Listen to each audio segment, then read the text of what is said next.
हिच्या संगाने लाभला आपणास अमृत का, हिच्या संगाने लाभला आपणास अमृत का। ज्याप्रमाणे आईचे स्थान आपल्याला सर्वोच्च असते, तसेच स्थान आपल्या मातृभाषेचेही असते। मातृभाषा म्हणजे केवळ संवादाचे माध्यम नाही, तर ती आपली ओळख, आपली संस्कृती आणि आपले संस्कार आहे। 21 फेब्रुवारी हा दिवस युनेस्कोने संपूर्ण जगभरात भाषिक आणि सांस्कृतिक विविधता जपण्यासाठी जागतिक मातृभाषा दिवस म्हणून घोषित केला आहे। भारतात आपण अनेक भाषा बोलतो, पण आपली मातृभाषा ही आपल्याला आपल्या मुळाशी जोडून ठेवते। मातृभाषेचा मुख्य उद्देश असा आहे, भाषिक विविधता आणि सांस्कृतिक वारसा जपणे।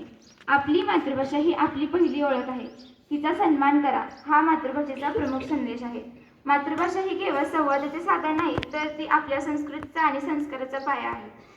आजच्या इंग्रजीच्या युगात आपण इतर भाषा जरूर शिकाव्या, पण आपल्या मातृभाषेचा विसर पडता कामा नये।